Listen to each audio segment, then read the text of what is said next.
Добар ден, почитувани, стартува најновата телма амбулант. Во фокусот на денешната емисија се болестите на непцата, подочно пародонтозата. Се случува да прокрварат непцата. Дали е тоа пародонтоза? Доколку се спуштат непцата, односно се повлечат и забите се расклатат. Што може да се преземе во таков случај? Од што се формира забниот камен и каква е неговата улога во појавата на болестите на непцата? За симптомите, компликациите и начинот на лекување на пародонтозата денеска разговараме со професор доктор Киро Ивановски од катедрата за болести на устата и пародонтот, инаку декан на стоматолошкиот факултет во Скопје. Започуваме по рекламниот блок.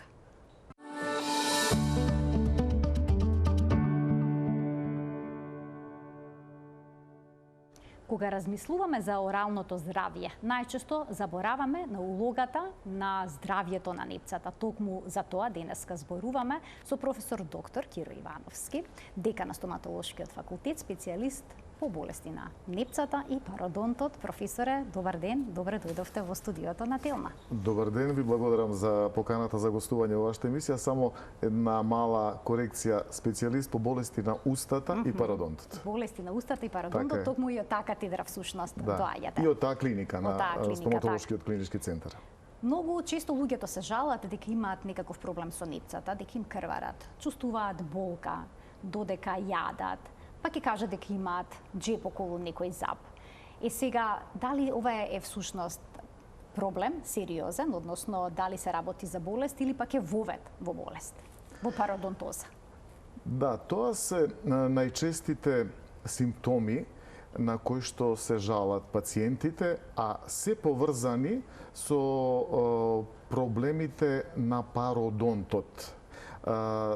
Во самиот почеток од вашата емисија, пред да продолжиме да разговараме и да одговарам на овие прашања, би сакал накратко да спомнам што е тоа пародонт.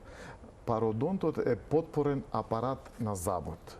Тој го држи цврсто забот во коската.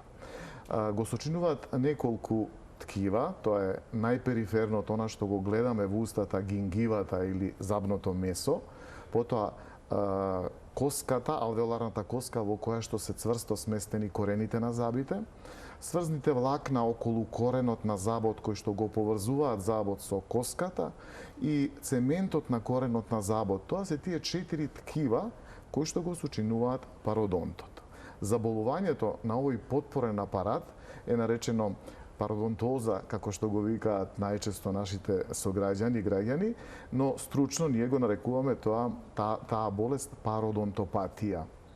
Оваа симптоматологија која што вие ја спомнавте на самиот почеток и на која што најчесто се жалат нашите пациенти или вас ако некој ве прашува, тоа се некој од клиничките знаци или клиничките симптоми на воспалителниот процес на овие ткива кои што ги спомнав.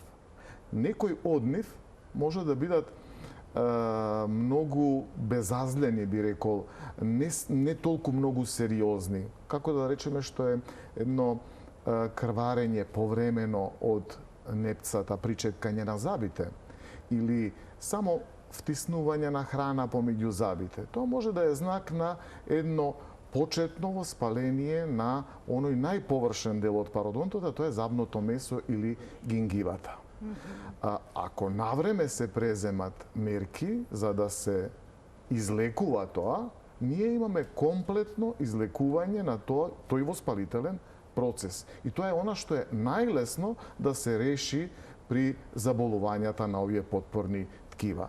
Меѓутоа, кога имаме веќе симптоми од типот на расклатеност на забот, кога имаме создавање на простори помеѓу забното месо и самиот заб, каде што се втиснува длабоко храната, каде што се насобираат голем број на бактерии кои што и понатаму го продолжуваат тој воспалителен процес, тогаш веќе најчесто станува збор за подлабоко воспаление кое што ги зафаќа не само забното месо, туку овие подлабоки ткива кои што ги спомнав, па и алвеоларната коска. тогаш станува збор веќе за пародонтална болест или пародонтопатија. Што доведува всушност до воспаление на непцата, што пак води кон пародонтоза? Што е клучно? Дали се можеби бактериите кои што живеат во устата?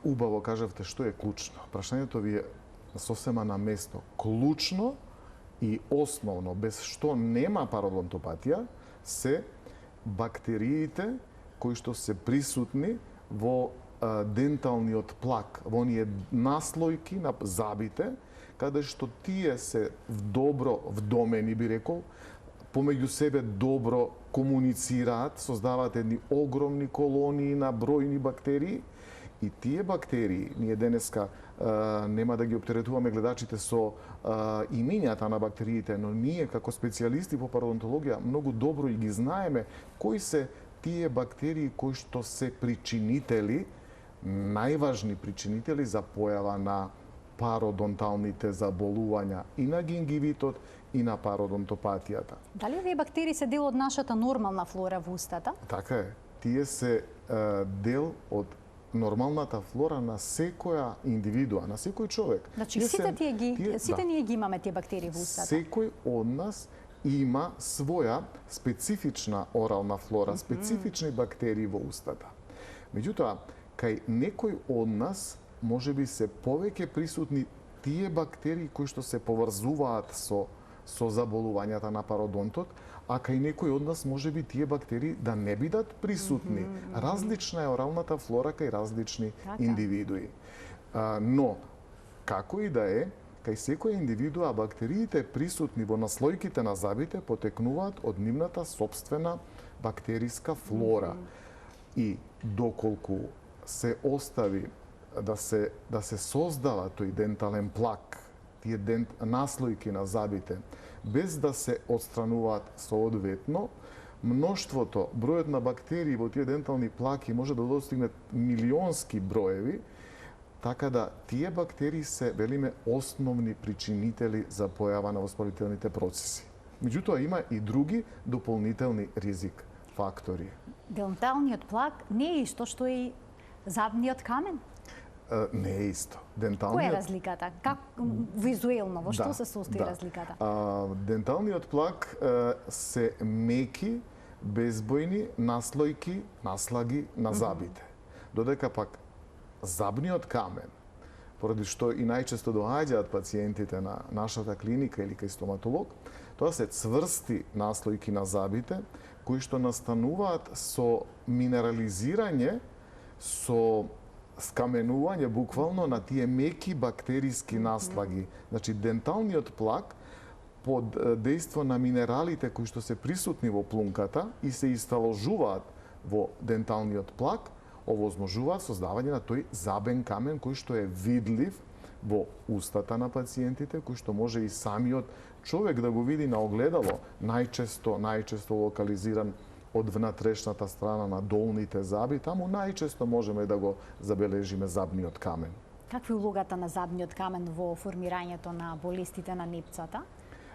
Забниот камен не е директен, велиме, причинител за појава на пародонтопатијата, бидејќи директни причинители веќе ги обвинивме. Тоа се бактериите од денталниот плак. Но забниот камен служи како одлична подлога за наслојување и понатаму на денталниот плак. Освен тоа, тој има многу остри рабови и механички доведува до повредување на ткивото меко, односно забното месо, и понатаму го влошува воспалителниот процес. И поради тоа, една од најчестите интервенции првични кои што ги преземаме кај пациентите со заболувања на потпорниот апарат на забот е токму отстранување или, велиме, чистење на забниот камен. При тоа важно е длабински убаво да се исчисти забниот камен, да не останат некои мали фрагменти од него на забот? Добро ви е прашањето. Ние разликуваме, и морам тоа да го кажам, супрагингивално чистење и субгингивално чистење. Што значи супрагингивално чистење? Се она што се гледа над забното месо е отстранување на супрагингивално отстранување на забниот камен.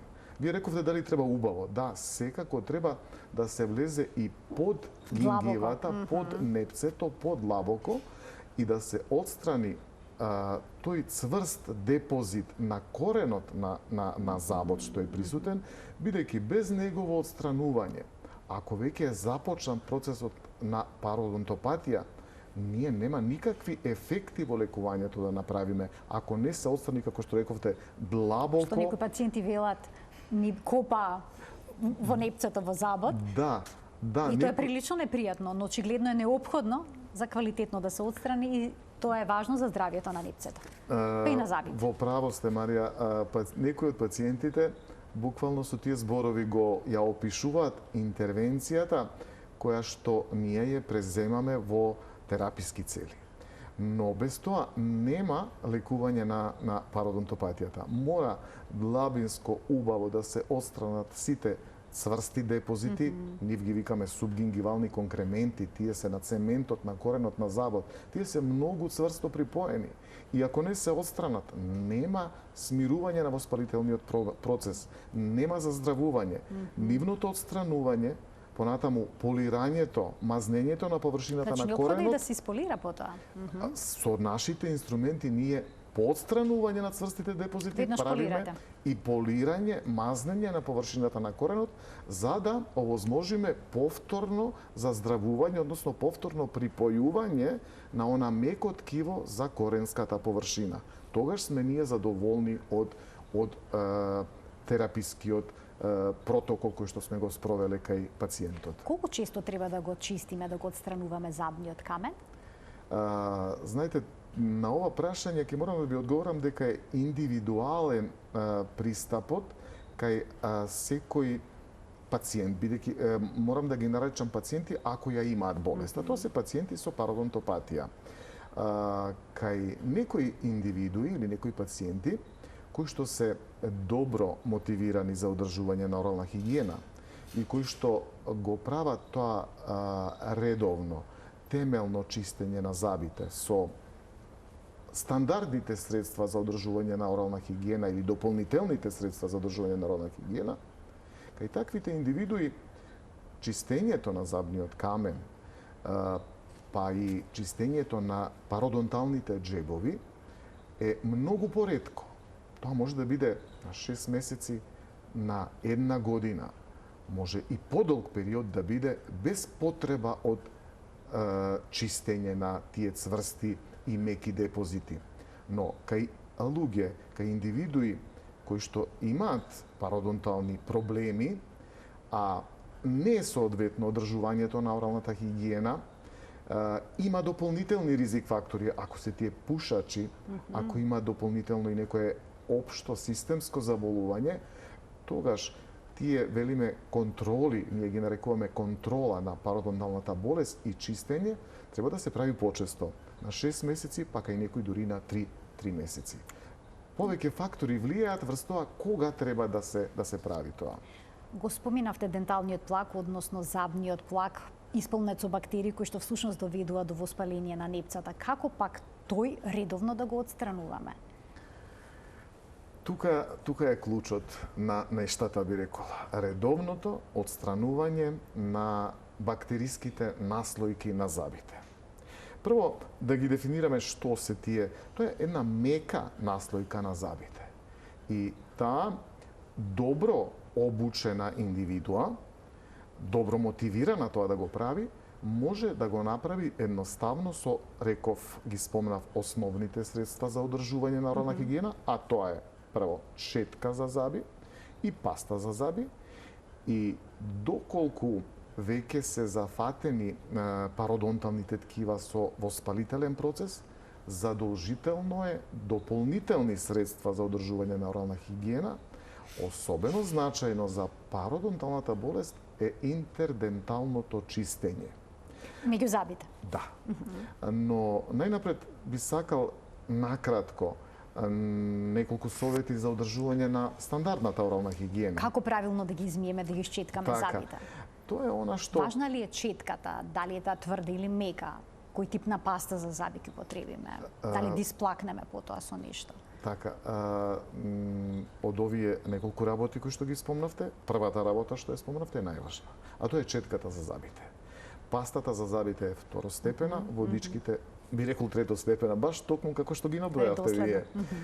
Четката за зъби е најзначајното основно средство за одржување на орална хигиена и многу е битно каква четка користат луѓето за отстранување на тие бактериски наслојки. Она што е веќе стандард и кое што го препорачуваме и ние како Сдружение на пародонтолози е користење на четка со меки влакна. Зошто ќе речете со меки влакна? Тие наслојки бактериски, повторувам, се меки. Нема потреба од дозирање на кој знае каква сила и многу цврсти влакна на четката за да се отстранат тие бактериски наслојки. Но правилното четкање е значајно. Значи, повторувам, четка со меки влакна, влакната да бидат сите со иста должина е најдобро, да нема на врвот подолги, па пократки влакна, да бидат меки, евентуално медиум, средно тврди, али подобро меки влакна и секогаш кога се четка. Постојат многу техники и нема никој да ме разбере ако ја сега објаснувам какви техники на четкање, но она што како пародонтолози многу често го нагласуваме. Четката секогаш треба да се постави со врвот на влакната хоризонтално во предел на зъбното месо. Да се провибрира во предел на самото непце, за да дело влакната кружни движења, малку вибрациони да се навлезе со влакната под непцето и да се кон површината на зъбот да се повлекува четката. На тој начин се отстрануваат наслојките бактериски кои што се во предел на работ на непцето или малку под непцето. Тие се најзначајните кои што го предизвикуваат воспалението на гингивата. Но што се случува? Се случува да нашите граѓани, ќе речам, не мора да се пациенти, имаат почетно едно воспаление на непцето, кое што се манифестира најчесто со крвавење од гингивата. И плашејки се дека со четката ќе предизвикаат уште поголемо крвавење, најчеста грешка која што ја прават луѓето е да избегнуваат приближување до непцето, за да не им крвари непцето. Со тоа само се вртиме во круг.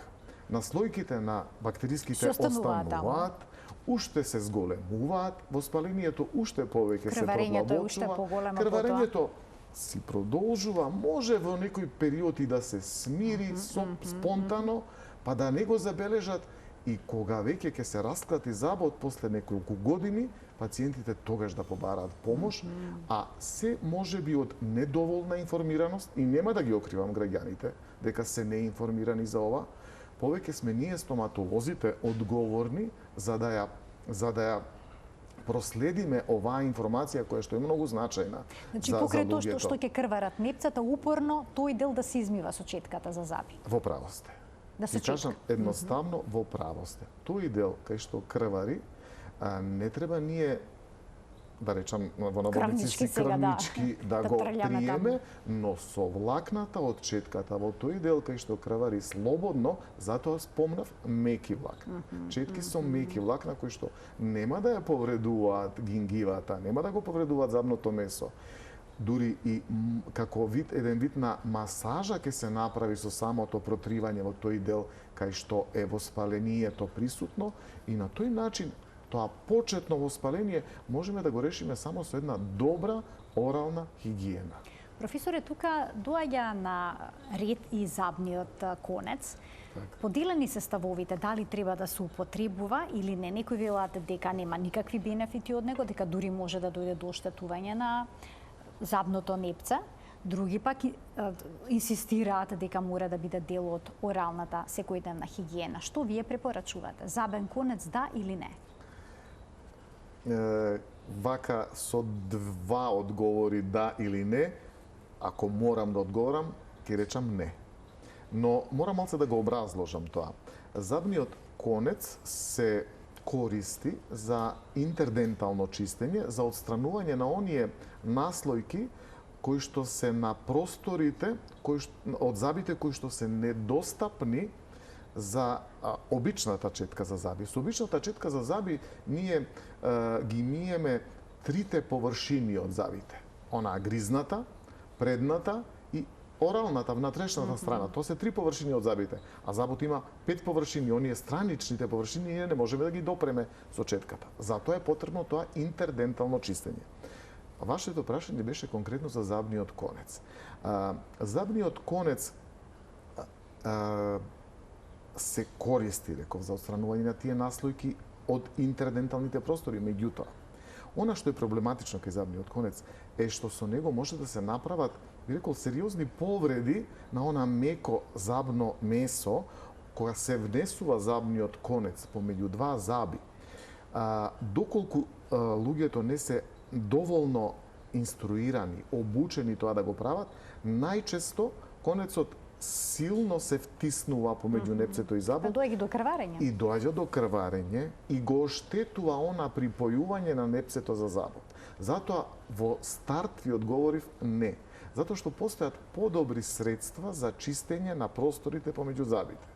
Тоа се интерденталните четки. Интердентални четкички, подобро речено, тоа се миниатурни, мали четкички за чистење на интерденталните простори. Спомнавте и вие, и бројни студии кои што ги следиме ние на нашата катедра, на нашата клиника, се дека се правени споредби помеѓу користење на конец и четка за заби и само четка за заби. Во најголем број од студиите е потврдено дека нема бенефит од користењето на конец во споредба само со четка за заби. Но сите студии кои што ги имаме на располагање, ги следиме, ги читаме и нашето искуство долгогодишно клиничко покажува дека интерденталното чистење со соодветна интердентална четкичка за просторот кој што треба да се чисти е супериорно, поефикасно отколку само четкањето на забите со обична четка или во споредба со користење на конец. Зошто реков соодветна интердентална четкичка? Кај различни индивидуи, па и во различни регии, кај една индивидуа од устата, да речеме кај предните заби, има пошироки простори за поминување со таа интердентална четка, додека кај катниците има многу потесни простори. Затоа треба да се избере соодветна четка. На нашиот пазар се достапни. Достапни се по аптеките, достапни се по голем број на маркети, различни производи за интердентално чистење, зборам пред се за тие интердентални четки. Но еден совет кој што би го дал за најсоодветно да може да бидат применувани тие интердентални четки за тоа интердентално чистење, би било најдобро. Најсоодветно е секој човек и да има и да нема проблеми кога оди кај својот стоматолог, и матичниот стоматолог тоа може да го направи, да ги види какви се просторите и да го посоветува каква четка треба да земе. Секако, ако е просторот поширок помеѓу забот, ќе земе поголема четка со која што не само еднаш ќе помине, туку ќе направи неколку пати чистење на тој простор, да го отстрани, повторно се враќаме на оној бактериски плак од тие простори. Ако не се отстрани од тие простори, тука воспалението ќе си остане и ќе продолжи да се продлабочува во тие простори. Само уште едно подпрашање во однос на обичните четкички. Заборавив да ве прашам дали е подобро обична четка за заби со меки влакна, како што споминавте, ја опишавте должината, или пак оние што се електрични. Што е подобро? Долго време ние како стоматолози бевме малце по-конзервативни и тврдевме дека соодветно обучена индивидуа за четкање на забите со обична четка за заби, која што сите ние користиме, не е ништо полошо отколку електричната четка. Подеднакви ефекти. Меѓутоа, современите дизајни на електричните четки, кои што се со вибрации, со иригација сега можна, пуштање на вода за миење на тие простори, механичко вибрирање на тие електрични четки, истражувањата веќе покажува дека се тие посупериорни во споредба со обичните четки. Меѓутоа, Меѓутоа, тие се можеби и поскапи, не се достапни на секого и повторно останувам дека секоја индивидуа со добро обучена, со обична четка за зъбите и со тоа интердентално чистење може да ја заврши работата. Доколку некој има крварење на непцата, па почели да се спуштаат непцата, да се повлекуваат, колку пати во текот на денот да ги исчеткаат зъбите? При тоа треба ли да нанесат специјални пасти кои што се наменети за пародонтоза? Пастите не ги спомнавме точно. Пастите се исто така помошно средство за одржување на орална хигиена и велиме дека пастата не е толку значајна како самата читка. Таа содржи во себе различни алкали, сапуни за да се направи пена, различни вкусови, но она што е битно е потребата да содржи во соодветни концентрации флуор пастата за заштита на зъбната површина, особено ако имаме и повлекување на непцата. Ме прашавте колку пати е потребно да се четкаат зъбите во текот на денот. Она што е општа препорака и која што често ние ја праќаме при вакви гостувања во емисии на нашите пациенти, ние кажуваме при различни предавања е 2 пати во текот на денот.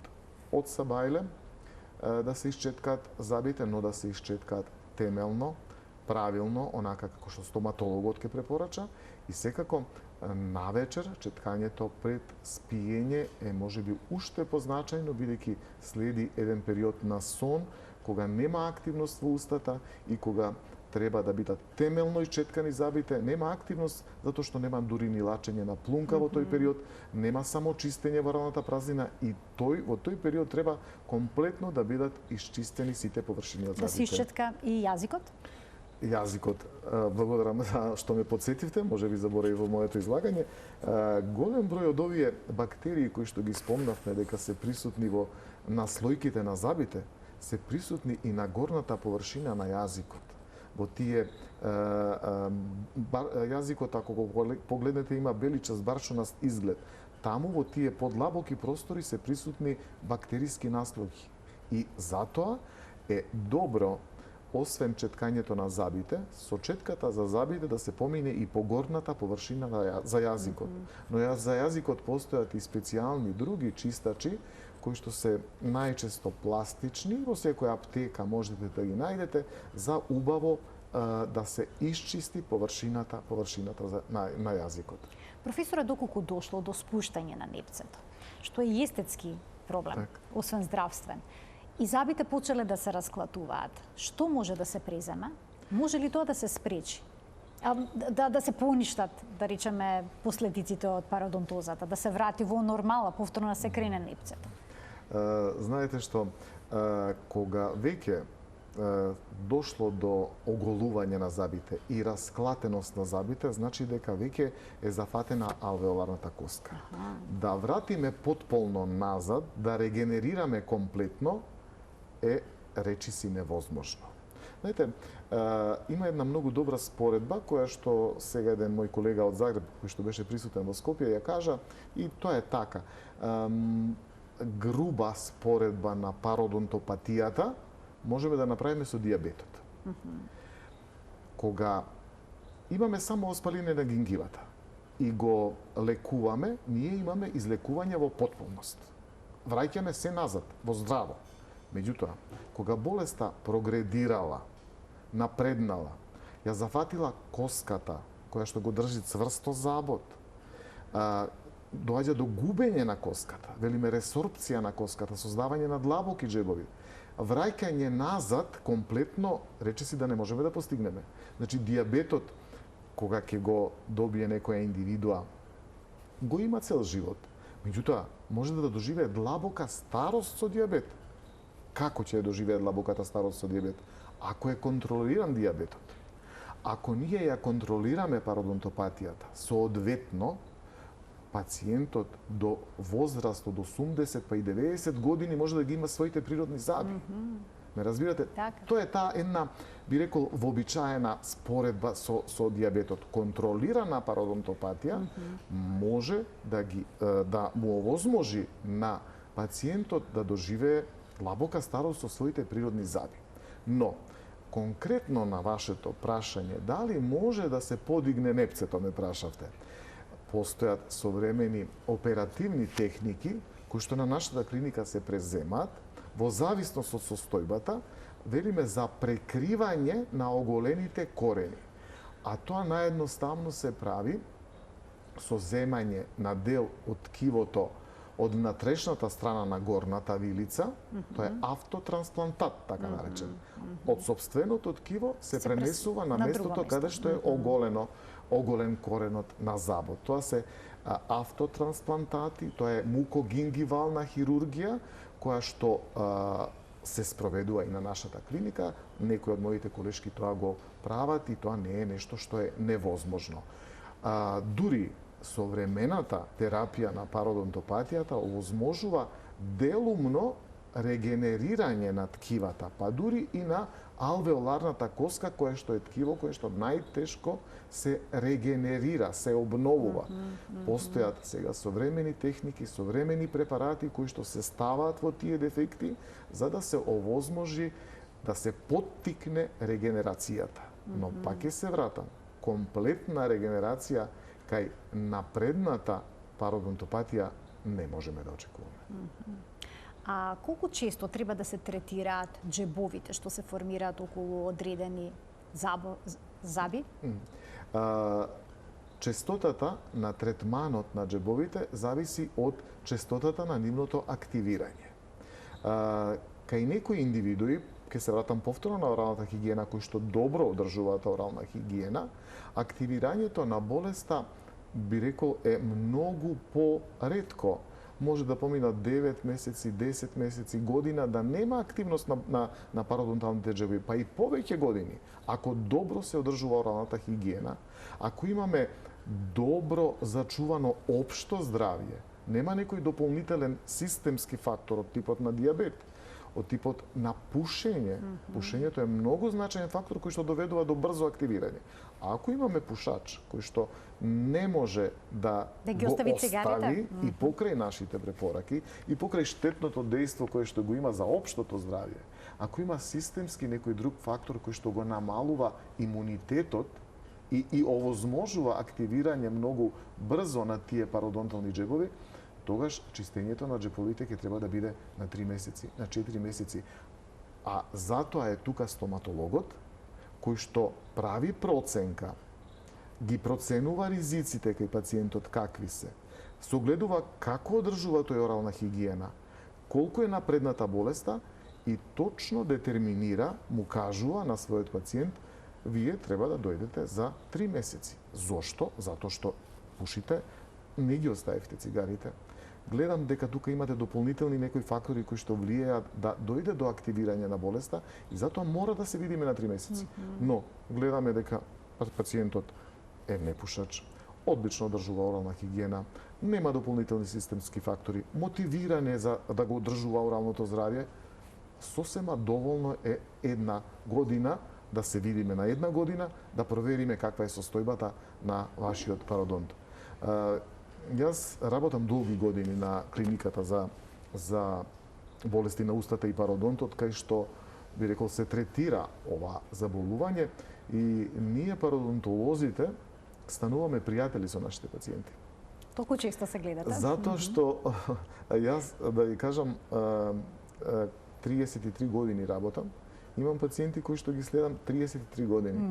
Од почетокот на кариерата и ово всушност говори колку често треба да се посетува стоматолог, поврзано со вашето прашање, значи колку често треба да се чистат и џеповите.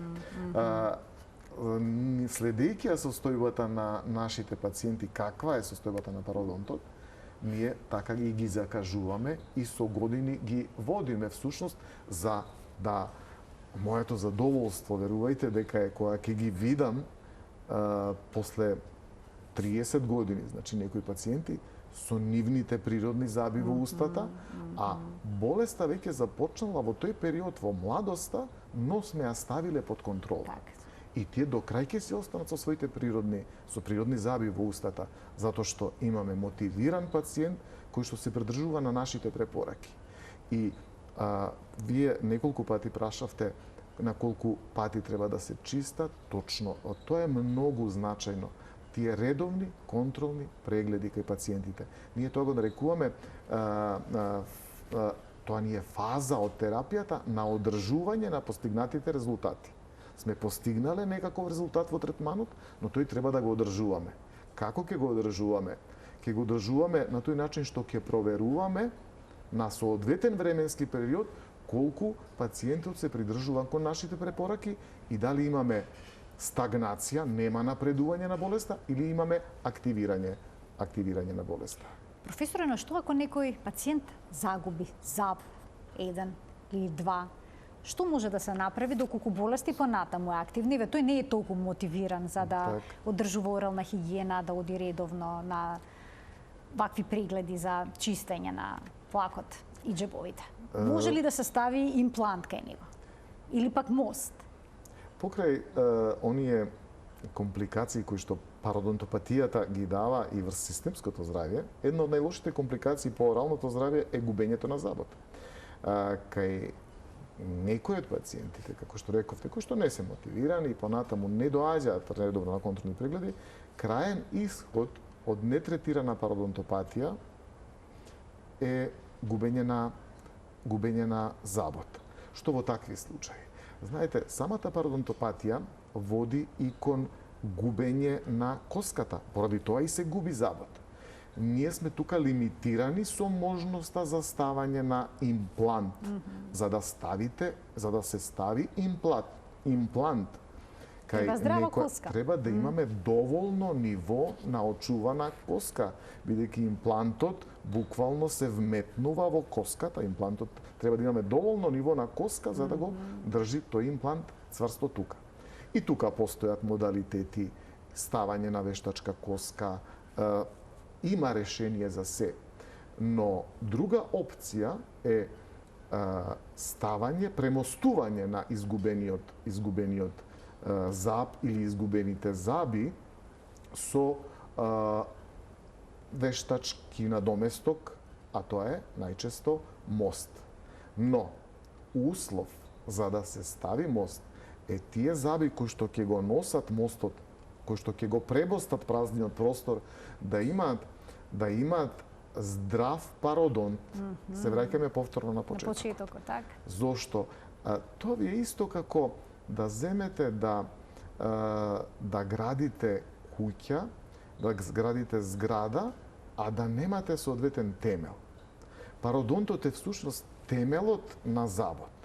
Ако темелите се разнишани, колку и сакате вие да направите убава куќа, убава фасада, таа многу брзо ќе ја изгуби статиката и ќе се сруши едноставно. Може би се груби овие споредби кои што ги правам, али би сакал да разберат и вашите гледачи колку е значајно да биде здрав пародонтот, да биде здрава гингивата, да имаме доволно очувано коска околу забот која што го држи цврсто во вилицата, за да може тој заб да биде искористен како носач на мост и да се премости тој празен простор. И тоа е многу битно. Тоа е многу битно и тоа им го нагласуваме на нашите студенти на првите часови по пародонтологија кога им предаваме. Знаете, голем број од стоматолозите многу често почесто сакаат да работат протетика, да стават импланти, но сето тоа се прави ако само ако има здрав пародонт. Ако немаме здрав пародонт, да го излекуваме, па потоа протетика да се прави. Само од кога ќе биде излекуван проблемот, може да се употреби протетиката. Така е. Значи треба да се излекува заболувањето, односно воспалителниот процес на пародонтот, да се санира комплетно воспалението, да се зацврсти забот и потоа може да се струже забот за коронка, да се премостува и другите сите интервенции кои што треба да се прават. Имаме многу малку време. Професоре, моето последно прашање се однесува на системското влијание на воспалените непца. Можат ли да создадат тие проблеми со срцето? Велат, ако имаш расипани заби, ако ти крварат непцата, ќе ти настради некој орган во телото. Има ли вистина во тоа? Има вистина во тоа. Едноставно ќе ви кажам дека има вистина во тоа. Затоа што самиот воспалителен процес, оние длабоки пародонтални джебови кои што се создаваат, кои што се полни со инфективен материјал, делуваат како едно жариште, од каде што може да се расеат бројни воспалителни, ги велиме медиатори, воспалителни субстанци низ организмот. Па докажани се и со години зборуваме за асоциација, велиме, поврзаност помеѓу пародонталните заболувања, помеѓу воспалителната компонента на пародонтопатијата и кардиоваскуларните заболувања. Помеѓу пародонтопатијата и бубрежните заболувања, помеѓу пародонтопатијата и дијабетот. Постои асоциација. Понатаму, пародонтопатијата се вбројува во ризик факторите за предвремено породување. Пародонтопатијата се вбројува во ризик факторите за донесување на свет дете со помала родилна тежина, предвремено породување. Така да бројни се врските, бројни се асоциациите помеѓу воспалителните процеси на пародонтот и системските заболувања.